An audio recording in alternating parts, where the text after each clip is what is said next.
Hi guys, எல்லாரும் எப்படி இருக்கீங்க? நல்லா இருக்கீங்களா? சரி, ஓகே. இன்னைக்கு உங்களுக்காக பார்த்தீங்கன்னா ஒரு அருமையான படம் எடுத்துகிட்டு வந்திருக்கேன். இத்தனை நாள் நம்ம சேனலில் வீடியோ போடாமல் வெயிட் பண்ணது பார்த்தீங்கன்னா இந்த படத்துக்காக மட்டும்தான். ஆமாம், இந்த படம் பார்த்தீங்கன்னா நானும் தேடுறேன், அங்கே எங்கன்னு தேடுறேன், எனக்கு இந்த படம் கிடைக்கவே மாட்டேங்குது. அப்புறம் ஒரு வழியாக பார்த்தீங்கன்னா இப்படியும் அந்த படத்தை ஏதோ ஒரு வெப்சைட்லேயே என்னமோ சொல்லி கண்டுபிடிச்சி எடுத்துட்டேங்க, டவுன்லோடு பண்ணியாச்சு. அதுக்கப்புறம் தான் இந்த படத்தை பார்த்தா தெரியுது, படம் சும்மா மாசா எடுத்து வச்சிருக்கானுங்க, சூப்பராக இருக்கு. சரி, ஓகே. இந்த படத்தோட ஒன்லைனர் மட்டும் உங்களுக்கு சொல்கிறேன், அதுக்கப்புறம் நல்லா இருக்கா இல்லையா அப்படின்னு சொல்லி நீங்க பாருங்க. அதாவது ஒரு நாள் பாத்தீங்கன்னா நீங்க ஒரு ட்ரெயின்ல போயிட்டு இருக்கீங்க, அந்த ட்ரெயின்ல பாத்தீங்கன்னா ஒரு ஜங்ஷன்ல நிக்குது. உடனே அந்த ஜங்ஷன்ல இருந்து அப்படியே நடந்து போயிட்டு இருக்குங்க, ஒரு டனல் மாதிரி இருக்கு. அந்த டனலுக்குள்ள பாத்தீங்கன்னா அப்படியே போயிட்டே இருக்குங்க. அப்படி போயிட்டு இருக்கவே அந்த டனல் மேபி உங்களுக்கு ரிட்டன் பை ரிட்டன் அதே டனல் அதே இடத்துக்கு வந்து எப்படி இருக்கும்? ஆமா, உங்க கண்ணுக்கு முன்னாடி பாத்தீங்கன்னா எக்ஸிட் அப்படின்னு சொல்லி போர்டு போட்டிருக்கு. ஆனா அந்த போர்ட்ல வந்து வெளியில போனாலே ரிப்பீட் நம்ம ஹீரோ என்ன பண்றாரு, இதே இடத்துக்கு வந்து நின்றுறாரு. இப்படி நம்ம ஹீரோ பாத்தீங்கன்னா அப்படியே அந்த இடத்த விட்டு தப்பிக்கலாம்னு சொல்லி ட்ரை பண்ணிக்கிட்டே இருக்காரு. ஆனா தப்பிக்கவே முடியல. எப்படி இருக்கும் சரிங்களா? அப்படிப்பட்ட கதையில தான் நம்ம ஹீரோ மாட்டிக்கிட்டாரு. சரி, நம்ம முழு படத்தையும் பார்த்தரலாமா? அதுக்கு முன்னாடி நான் உங்க மிஸ்டர் எஃப்எக்ஸ் மூவி, நம்ம சேனல் சப்ஸ்கிரைப் பண்ணாதவங்க சப்ஸ்கிரைப் பண்ணிக்கங்க, அண்ட் ஃபாலோ பண்ணாதவங்க ஃபாலோ பண்ணிக்கங்க. ஓகே, இந்த படத்தோட ஸ்டார்டிங் சீன்ல இருந்து போயிடலாம். இந்த படத்தோட ஸ்டார்டிங் சீன்லயே பாத்தீங்கன்னா இவனுங்க என்ன பண்ணிடுறானுங்க, தி எய்த் நைட் அப்படின்னு சொல்லிட்டு, சாரி, தி எய்த் எக்ஸிட் அப்படின்னு சொல்லிட்டு ஸ்டார்ட் பண்றாங்க. அது வேற படம், தி எய்த் நைட்ன்றது சொல்றது. ஆனா அதுவுமே சூப்பரா இருக்கும். ஓகே, இந்த படத்தோட பேர் பாத்தீங்கன்னா தி எய்த் எக்ஸிட். ஓகேங்களா? அப்படியே ஸ்டார்டிங் சைட்ல பாத்தீங்கன்னா ஒரு ட்ரெயினை காட்டிக்கிட்டு இருக்காங்க. அந்த ட்ரெயின்ல ஒரு கை குழந்தையோட ஒரு அம்மா பாத்தீங்கன்னா உட்காந்துக்கிட்டு இருக்காங்க. அந்த குழந்தை கத்திக்கிட்டு இருக்கு. இதை பார்த்து அந்த பக்கம் இருக்கிறவன் அந்த குழந்தைய போட்டு திட்டுறான், அந்த குழந்தையும் திட்டுறான், அதுக்கப்புறம் பாத்தீங்கன்னா அந்த அம்மாவையும் திட்டுறான். இது எல்லாத்தையும் நம்ம ஹீரோ அப்படியே வேடிக்கை பார்த்துக்கிட்டு இருக்காரு. ஏர்பட்ஸ் கழட்டுறாரு. ஏர்பட்ஸ் கழட்டிட்டு அப்படியே இந்த பக்கம் திரும்பி பாக்குறாரு.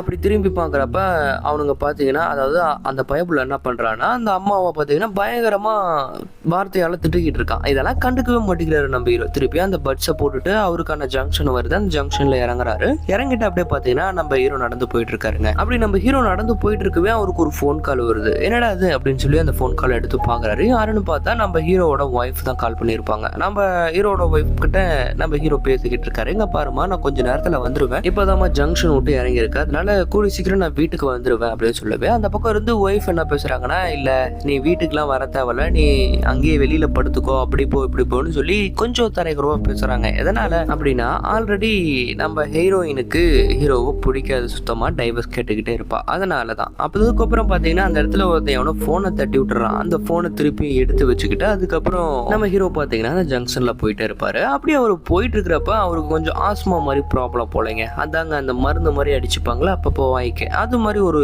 ப்ராப்ளம் போல. அப்படியே வாயில அடிச்சுக்கிறாரு. அதுக்கப்புறம் பாத்தீங்கன்னா அந்த ஜங்ஷனுக்கு போயிட்டே இருக்காரு. ஒரு வழியா அந்த டனல் தாண்டி அப்படியே அந்த எக்ஸிட் அப்படின்னு சொல்ற ஒரு வார்த்தை வருது. அந்த வார்த்தையை அப்படியே தாண்டி போயிட்டு இருக்காரு. ஏர்பட்ஸ்ல கழட்டி வச்சுட்டாரு. அப்படியே போயிட்டே இருக்காரு. அப்படி போயிட்டே இருக்கிறப்ப இப்ப நம்ம ரயில்வே ஸ்டேஷன்ல எப்படி இருக்கும், இந்த பிளாட்ஃபார்ம் நம்பர் 1, 2, 3 அந்த மாதிரி தான் இந்த இடத்துலயும் பாத்தீங்கன்னா அந்த 1, 2, 3 அப்புறம் 8 வரைக்கும் காட்டிக்கிட்டே இருக்காங்க. இப்படி நம்ம ஹீரோ பாத்துக்கிட்டே இருக்கிறாப்ல. அண்ட் நம்ம ஹீரோ பாத்தீங்கன்னா நடந்து போயிட்டே இருக்கான். அப்படி நம்ம ஹீரோ நடந்து போயிட்டே இருக்க பாத்தீங்கன்னா ரிமைனிங் இதே இடத்துக்கு வரமோ அப்படின்னு சொல்லி நம்ம ஹீரோக்கு பாத்தீங்கன்னா ஒரு டவுட் வருது. ஆமா, நம்ம ஹீரோ பாத்தீங்கன்னா ரிமைனிங் இதே இடத்துக்கு தான் வருவாரு. அதாவது நம்ம ஹீரோ பாத்தீங்கன்னா ஒரு 2 டைம் இப்படியே நடந்து போய் பார்த்துக்கிட்டே இருக்காரு. ஆனா நம்ம ஹீரோக்கு எப்ப இது வந்து பாத்தீங்கன்னா புரிய ஆரம்பிக்குது அப்படின்னா, அந்த ஜங்ஷனுக்குள்ள, அதாவது அந்த டனலுக்குள்ள நம்ம ஹீரோ நடந்து போறாரு இல்லையா, அப்படி நம்ம ஹீரோ நடந்து போறப்ப அதே இடத்துல பாத்தீங்கன்னா ஒருத்தர் வெள்ளை கலர் சொக்காவை போட்டு வந்துகிட்டு இருப்பான். யாரடா அது, இவங்கிட்ட பேசி பார்க்கலாம் அப்படின்னு சொல்லிட்டு நம்ம ஹீரோ என்ன பண்றாரு, அந்த வெள்ளை கலர் சொக்கா பையன்கிட்ட பேசலாம் அப்படின்னு சொல்லிட்டு பின்னாடி திரும்புறாரு. ஆனா பின்னாடி திரும்பினா பாத்தீங்கன்னா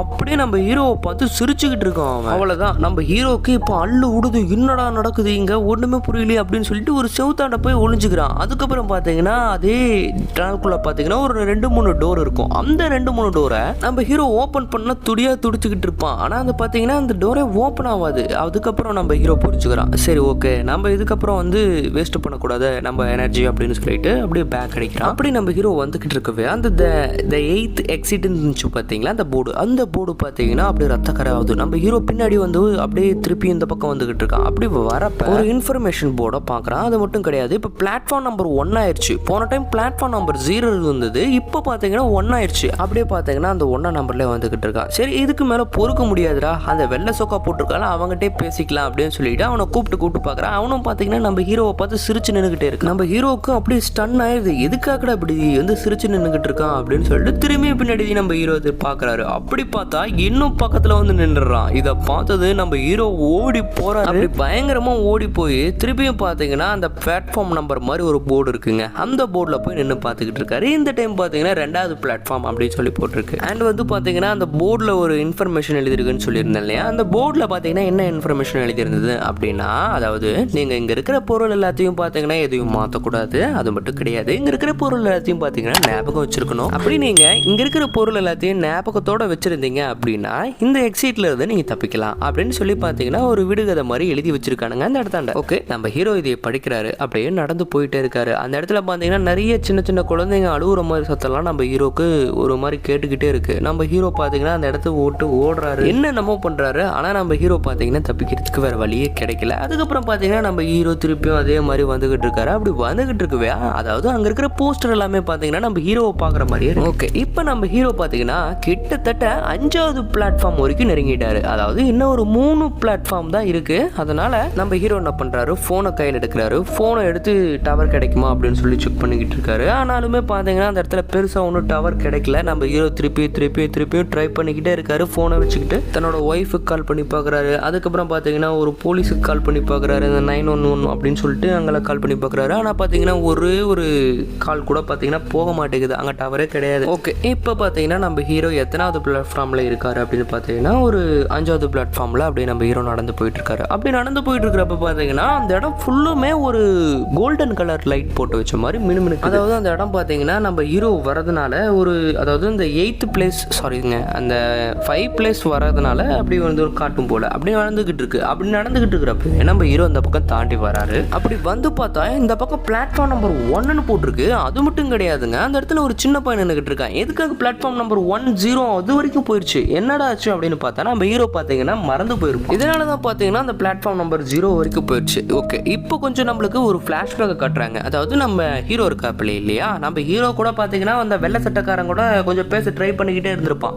ஆனா அந்த வெள்ளை சட்டக்காரன் என்ன பண்ணிருப்பானா, நான் ஹீரோ கூட பேசாமே அப்படியே அந்த ஒரு மாதிரி ஒரு பொம்மை மாதிரி நடந்து போயிட்டு இருந்திருப்பான். இதெல்லாத்தையும் பாத்தீங்கன்னா நம்ம ஹீரோ நோட் பண்ணியிருப்பாரு. அவனோட ஃபிளாஷ்பேக் தான் பாத்தீங்கன்னா இப்போ காட்ட ஆரம்பிக்கிறாங்க. அதாவது அந்த குடிமிக்கார பையன் இப்போ என்ன பண்ண போறான் அப்படின்னு பாத்தீங்கன்னா சேம் இதே மாதிரி நம்ம ஹீரோ மாதிரி இந்த டனலுக்குள்ள மாட்டிக்கிறான். அவனுடைய பாத்தீங்கன்னா இந்த சின்ன பையனும் இருக்கான். இந்த சின்ன பையனை பாத்தீங்கன்னா நல்லா பாத்துக்கிறான் அந்த குடிமிக்காரன், என் கூட இருக்கணும்ப்பா, இங்க பாரு இங்க இருக்கிறது எல்லாத்தையும் நோட் பண்ணிக்கணும், அப்பதான் வந்து நானும் நீயும் சேர்ந்து இந்த இடத்துல இருந்து தப்பிக்க முடியும் அப்படின்னு சொல்லி கிட்டத்தட்ட பாத்தீங்கன்னா 7வது பிளேஸ் வரைக்கும் பாத்தீங்கன்னா 2 பேர் தப்பிச்சு போயிட்டு இருக்காங்க. இப்படி இவங்க தப்பிச்சு போயிட்டு இருக்கிறப்ப பாத்தீங்கன்னா கரெக்டா அதே மாதிரி, அதாவது நம்ம ஹீரோக்கு யார் இருந்தா அந்த வெள்ளை சட்டக்காரன். இப்போ இந்த வெள்ளை சட்டக்காரனுக்கு யார் இருக்கா அப்படின்னு பாத்தீங்கன்னா இங்க ஒரு ஜாப்பனீஸ் பொண்ணு. இந்த பொண்ணு என்ன பண்றான் அப்படின்னு பாத்தீங்கன்னா நம்ம அந்த வெள்ளை சட்டக்காரன் இருக்கா இல்லைங்களா, அந்த வெள்ளை சட்டக்காரன் கிட்ட இப்ப பேச ஆரம்பிக்கிறான் அந்த பொண்ணு. இங்க பாருங்க, இவ்வளவு நேரம் பேச மாட்டேன்னு போனீங்க, ஆனா இப்ப பாத்தீங்கன்னா பேசுறேன், ஹெல்ப் பண்றேன் அப்படின்னு சொல்றீங்க, என்கிட்ட என்னங்க நடக்குது அப்படின்னு சொல்லி அந்த வெள்ளை சட்டக்காரன் சொல்றான். அதுக்கப்புறம் தான் பாத்தீங்கன்னா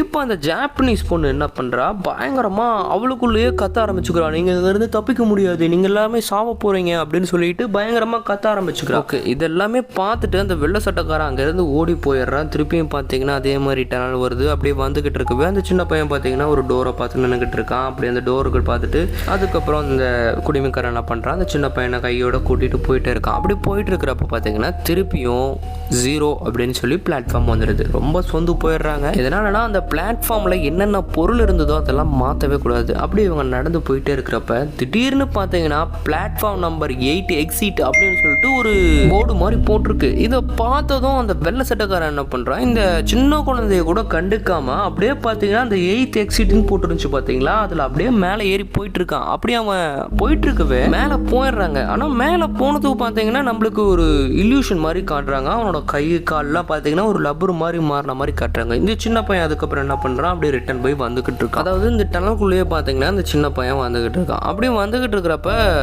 அந்த டைமில் தான் பார்த்தீங்கன்னா நம்ம ஹீரோ உள்ள வந்திருப்பாரு. ஓகே, இப்போ அந்த சீனை கட் பண்ணி இந்த பக்கம் பார்த்தா அந்த வெள்ளை சட்டக்காரன் திருப்பியும் இதே இடத்துல நடக்க ஆரம்பிச்சுக்கிறான். என்னடா அது அப்படின்னு பார்த்தா, அதாவது இந்த டனல் இருக்கு பார்த்தீங்களா, முழுசுமே இந்த வெள்ளை சட்டக்காரனை கொண்டு முடிச்சிருச்சு. ஒரு குளோன் மாதிரி பார்த்தீங்கன்னா இப்போ இந்த டனல் வந்து இவனை யூஸ் பண்ணிக்கிட்டு இருக்கு. இதை பார்த்து தான் அந்த சின்ன பையன் என்ன பண்ணியிருப்பான், அந்த இடத்த விட்டு ஓடி போயிருப்பான். அதாவது ஆல்ரெடி அந்த ஒயிட் கிளாஸ் ஷர்ட்டுக்காரனை திருப்பியும் பார்த்துருப்பான் அந்த சின்ன பையன். இதெல்லாம் பார்த்துட்டு தான் திருப்பியும் நம்ம ஹீரோ கிட்டே ஓடி வந்திருப்பான். இப்போ நம்ம ஹீரோ வந்துடுறாரு. இப்போ ஹீரோவோட கதையிலேருந்து போய்க்கலாம் சரிங்களா. ஹீரோவோட கதையிலேருந்து பார்த்தீங்கன்னா இப்போ ஒவ்வொரு கான்செப்ட்டுமே நல்லா மைண்டில் வச்சுக்கிறாங்க. அதாவது பிளாட்ஃபார்ம் நம்பர் 1, 2, 3 இந்த மாதிரி பார்த்தீங்கன்னா அப்படியே தாண்டி போயிட்டே இருக்காங்க. அப்படி போயிட்டு இருக்கிறப்ப கரெக்டாக பிளாட்ஃபார்ம் நம்பர் 3ல அங்கே இருக்கிற டனல் எல்லாமே பார்த்தீங்கன்னா லைட் எல்லாமே கட் ஆகுது. ஓகே, இப்போ நம்ம ஹீரோவோட கையில் பார்த்தீங்கன்னா ஒரு டார்ச் லைட், அதாவது தன்னோட மொபைல் டார்ச் லைட்டை ஆன் பண்ணி அப்படியே பார்த்துட்டு இருக்காரு. அந்த வெள்ளை சொக்கக்காரன் பார்த்தீங்கன்னா பேய் மாதிரி சல்லுன்னு போயிட்டு இருக்கான். ஆனால் அவன் ஒன்றும் பண்ணல. அதுக்கப்புறம் அங்கே நிறைய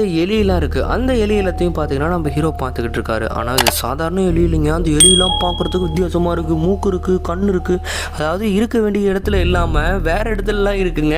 அதுக்கப்புறம் நம்ம ஹீரோ கிட்ட ஏதோ ஒன்று பக்கத்துல வர மாதிரி தெரியுது. ஆனால் அந்த இடத்துல பார்த்தீங்கன்னா திடீர்னு இப்போ கரண்ட் வர ஆரம்பிச்சிருது. ஓகே, இப்போ அடுத்ததா பார்த்தீங்கன்னா நம்ம ஹீரோ ஒன்று பார்த்துக்கிட்டு இருக்காரு. யாரிடாது அப்படின்னு பார்த்தா, அதாவது அங்கே ஒரு பொண்ணு வெள்ளை கலர் ட்ரெஸ் போட்டு நின்றுகிட்டு இருக்கா. இப்போ ஸ்டேஜ் 4, அதாவது பிளாட்ஃபார்ம் 4. அந்த பிளாட்ஃபார்ம் 4ல தான் பார்த்தீங்கன்னா ஒரு வெள்ளை கலர் ட்ரெஸ் போட்டு ஒரு பொண்ணு பார்த்தீங்கன்னா அப்படி நின்றுக்கிட்டு இருக்கா. நம்ம ஹீரோக்கு அது வந்து பார்த்தீங்கன்னா ஒரு இல்யூஷன் மாதிரி தென்படுது. ஆனால் நம்ம ஹீரோ கண்டுக்க மாட்டேங்கிறாரு. கோலை பார்த்து திருப்பி போயிட்டு இருக்காரு. அப்படியே அந்த பையனோட கையை பிடிச்சிட்டு பார்த்தீங்கன்னா நம்ம ஹீரோவுக்கு ரொம்ப தூரம் போயிட்டே இருக்கு. அப்படி போயிட்டு இருக்கிறப்ப அந்த 3 டோர்னு சொன்ன பார்த்தீங்களா அந்த டனலுக்குள்ள, அதில் பார்த்தீங்கன்னா ஒரு டோர் ஓப்பன் ஆகுது. அப்படி அந்த டோர் ஓப்பன் ஆனதுமே அந்த டோரை திறந்து நம்ம ஹீரோ பார்க்குறாரு. அப்படி நம்ம ஹீரோ பார்த்தா, அதாவது நம்ம ஹீரோ அந்த இடத்துல ஒரு பிரச்சனை ஆயிருக்கும். அது உங்களுக்கே தெரியும். இந்த படத்தோட ஸ்டார்டிங் சீன்ல சொல்லியிருப்பேன் இல்லையா, அங்கே ஒரு பிரச்சனை இருக்கும். நம்ம ஹீரோ பார்த்தீங்கன்னா கண்டுக்காமே வந்திருப்பாரு. ஓகே, இப்போ அந்த டோரை சாத்திட்டு திருப்பியும் பார்த்தீங்கன்னா நடந்து போயிட்டு இருக்காங்க. அப்படி நடந்து போயிட்டு இருக்கிறப்ப அந்த சின்ன பையன் இருக்கான் பார்த்தீங்களா, அந்த சின்ன பையன் என்ன பண்ணுறான், கையில இருந்து பார்த்தீங்கன்னா ஒரு சங்கு மாதிரி எடுத்து இவனோட கையில தரான்.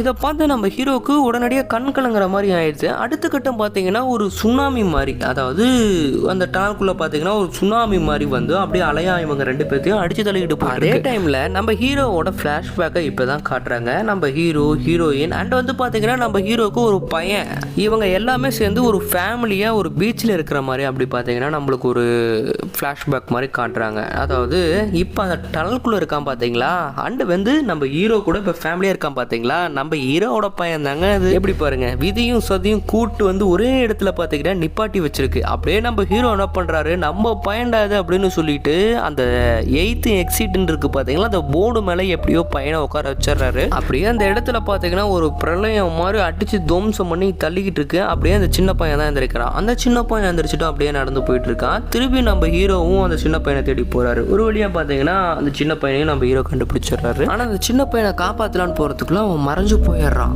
ஒரு இல்யூஷன் தான் அது. ஓகே, இப்போ நம்ம ஹீரோ வந்துகிட்டு இருக்காரு. அப்படி வந்துகிட்டு இருக்கவே இந்த 8th எக்ஸிட் அப்படின்னு சொல்லிட்டு ஒரு போர்டை பார்க்குறாரு. சரி, இதை நம்பி போகலாம் வெளியில அப்படின்னு சொல்லிட்டு முன்னேறி நம்பி போயிட்டு இருக்காரு. அப்படியே அந்த இடத்துல வந்துகிட்டு இருக்கவே நிறைய மக்கள் திருப்பியும் பார்த்தீங்கன்னா டனலுக்குள்ள போறாங்க. ஆனாலுமே நம்ம ஹீரோ சொல்லலை எதனால அப்படின்னு கேட்டீங்கன்னா, அதாவது அங்க இருக்கிற எந்த பொருளையும் மாற்றக்கூடாது. ஓகேங்களா, நம்ம ஹீரோ முழுமையா வெளியில வந்துட்டாரு. இருந்தாலும் பார்த்தீங்கன்னா உள்ள போற ஆளுங்களை பேசி மாற்றக்கூடாது. அப்போ என்ன ஆகி போயிரும்னா ரிமைனிங் நம்ம ஹீரோக்கு அதே மாதிரி ஒரு பிரச்சனை வந்துடும். அந்த வெள்ளை சொக்காரன் இருக்கான் பார்த்தீங்களா, அவனுக்கு நடந்த மாதிரி. அவ்வளோதான். நம்ம ஹீரோ பார்த்தீங்கன்னா இவனுங்க எல்லாருமே ஒரு சுயநலவாதி, நாம தான் அது அவனுங்கள மாதிரி இருந்துட்டோம் அப்படின்னு சொல்லிட்டு ரொம்ப கஷ்டத்தோட திருப்பி அதே ட்ரெயின்ல ஏறி போயிட்டு இருக்காரு. அப்படி நம்ம ஹீரோ பார்த்தீங்கன்னா ட்ரெயின்ல போயிட்டே இருக்கவே திருப்பி நம்ம ஹீரோக்கு பார்த்தீங்கன்னா ஒரு பயங்கரமான சத்தம் கேட்க ஆரம்பிக்குது. என்னடா அது அப்படின்னு சொல்லிட்டு அவர் காதில் இருக்கிற ஏர்பட்ஸை கழட்டி பார்க்குறாரு. அப்படி பார்க்குறப்ப பார்த்தீங்கன்னா அந்த படத்தோட ஸ்டார்டிங் சீன்ல என்ன நடந்துச்சு, அதாவது அந்த பிரெக்னன்ட் லேடி, சாரி அந்த குழந்தை பிறந்த அம்மா இருக்காங்க இல்லையா, அவங்கள போட்டு ஒரு பயப்புள்ள பயங்கரமா திட்டிக்கிட்டு இருப்பான். இதை பார்த்து நம்ம ஹீரோ இப்போ 2வது சான்ஸ் கிடைச்சிருக்கு. நம்ம ஹீரோ கண்ணீர் விட்டு அழுகுறாரு. அதுக்கப்புறம் என்ன பண்றாருன்னா, இதுக்கு மேல பொறுக்க முடியாது அப்படின்னு சொல்லிட்டு அவரு பாத்தீங்கன்னா அந்த இடத்த நோக்கி போற மாதிரி காட்டுறாங்க. அதாவது அந்த தாய்க்கு உதவி செய்யற மாதிரி நம்ம ஹீரோ போற மாதிரி காட்டுறாங்க. ஓகே, இப்போ பாத்தீங்கன்னா எல்லா படத்துலயும் வர மாதிரி ஸ்கிரீன் எல்லாம் பிளாக் பண்ண மாட்டேங்கிறாங்க. அப்படியே 8th எக்ஸிட்னு சொல்லிட்டு போடுறாங்க. இந்த படம் உங்களுக்கு பிடிச்சிருக்கு, பிடிச்சிருந்தா மறக்காம கமெண்ட் பாக்ஸ்ல எஸ்ன்னு சொல்லி கமெண்ட் பண்ணுங்க. மறக்காம சப்ஸ்கிரைப் பண்ணிக்கங்க. இன்னொரு படத்துல பார்க்கலாம்.